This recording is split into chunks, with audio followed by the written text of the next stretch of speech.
to Noma, please. Okay folks, and my wife, tonight I'm taking you somewhere really exciting.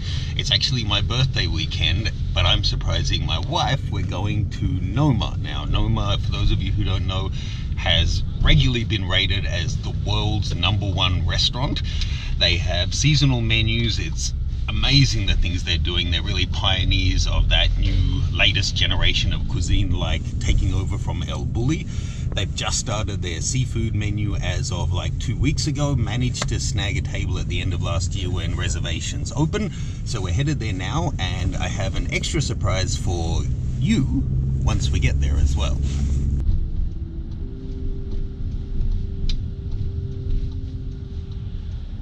The tour in here? They are indeed, please.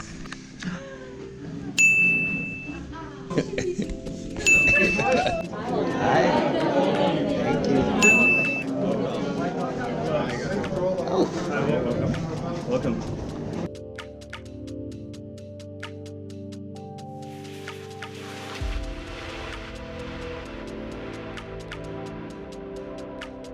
Starting off with the juice of gooseberries and the beer, which has been made in a style called Golsen.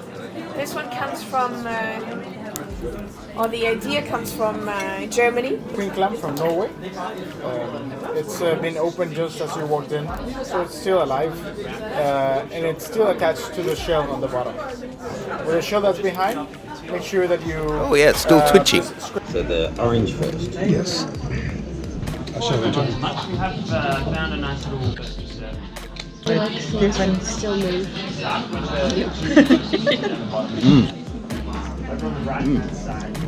The texture is as if it's like a lightly poached scallop. The first at the bottom right is called a carpet clam. It's served on toasted This one? grains. The one on the right. Yeah, there you go. This guy. So, carpet clam, that's the one. On toasted grains and dressed with sorrel. To the left of that is Venus clam with sea purslane. On the top left you have yeah, that's the one. And then the top left there with the cream, this is called a mahogany clam. It comes from Norway, and it's with cream and pine oil. And then the last one is the razor clam, also from Scotland. Norway. Oh, Norway. And this is served on a hazelnut fudge with raw hazelnuts. In the middle, you have this piece of fruit. This is Japanese quince. Beautiful. These bowls here on the side, you can use for the shells afterwards. Thank you so much. As a seasoned seafood eater, you probably know you generally don't want to put the shells in your mouth. That's what tends to get people sick rather than the contents of the shell. However, all of these were scrubbed and completely clean. That is one skinny German. Is that a whale? This is crispy shrimp made from rosehip, fennel, and parsley, I think he said. So they're fake ones. I saw that they do a crab dish that looks phenomenal, which is like this fake shrimp.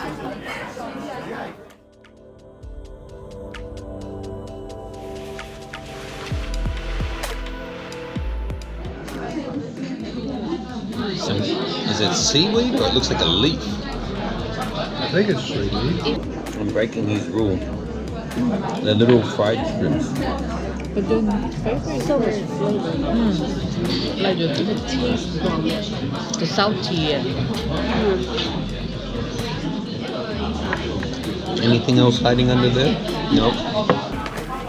I'm serving a perch. So a freshwater fish from a lake called Lake Tisu, which is in the northern part of Denmark. It's served raw, but very gently cured in a corn miso and coated in a roasted kelp butter. With some Danish caviar and some walnut oil. That's anime. That's the most tender muscle I've ever tasted. There was like no connective tissue at all. Butter. We drink it? Yeah, thank you.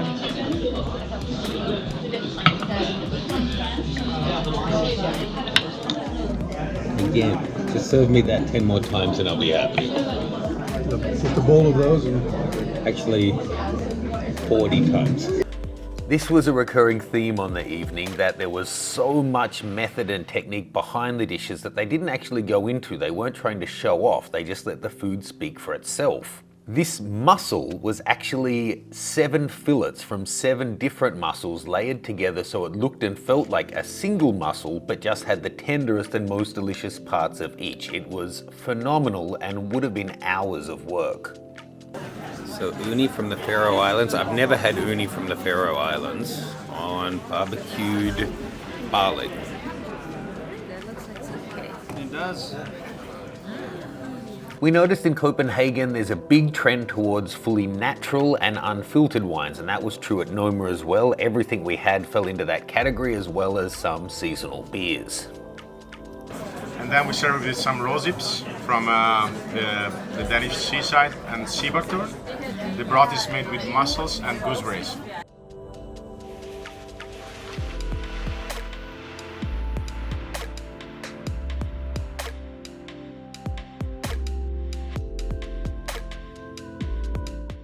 Next up is cod tongue, served on the bone, fried with wasabi flour.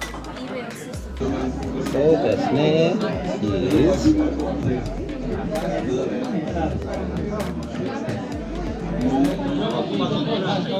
salted cod.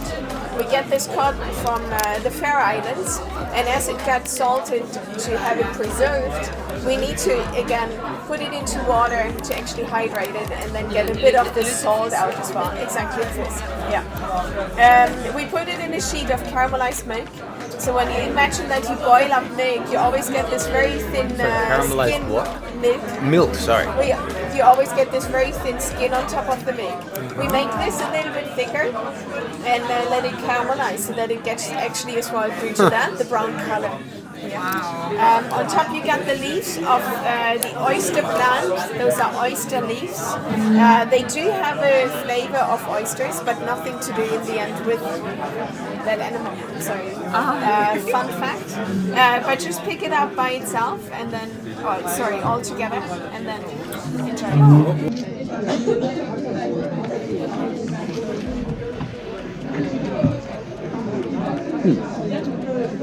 It looks like an empanada from Chile. I've never had a caramelized skin anything. I can't say that I have either. You're just going to give us every different part of the cod in every different possible texture. Yes. And without an explanation, this has to be one of the most delicious meals I've ever had. I completely agree. His name is Sebastian Rifo, making wine in Sancerre. Sauvignon Blanc from 2008.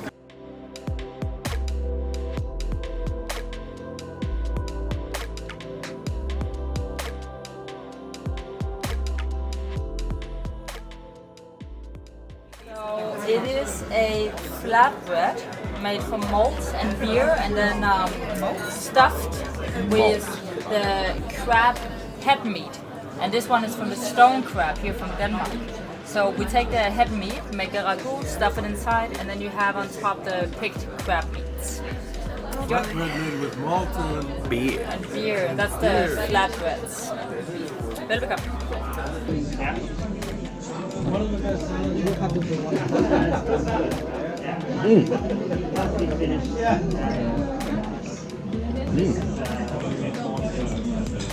That's all the head goodness. Next up, some king crab, which apparently is just ready to be, perfectly done, with horseradish milk. This king crab was to die for. I can't even begin to explain how perfect it was. Things like crab and lobster, so often it's hard to improve them other than cooking them right and doing nothing to them. They're just perfect already. If you try to do too much, it diminishes the flavor rather than adds to it. But the smoking they did and the light horseradish milk that they had on the side, it was just perfect. It's the best seafood I've ever had, and maybe I should close down the channel now because that right there is the world's best seafood.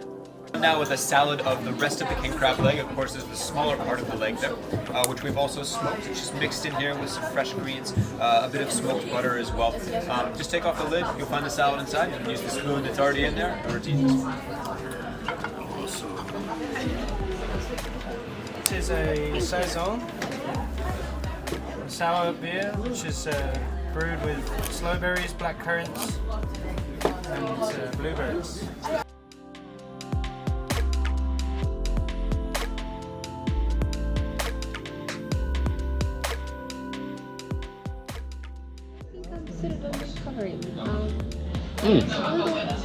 Easy when we came in. Oh, it's chilled on the bottom. Oh wow. At the end of our meal, we asked if we could get a short tour of the kitchen, and they obliged and even gave us a little history lesson about the site we were on. First, it's very important. You should know that we are in a spot that's a national landmark.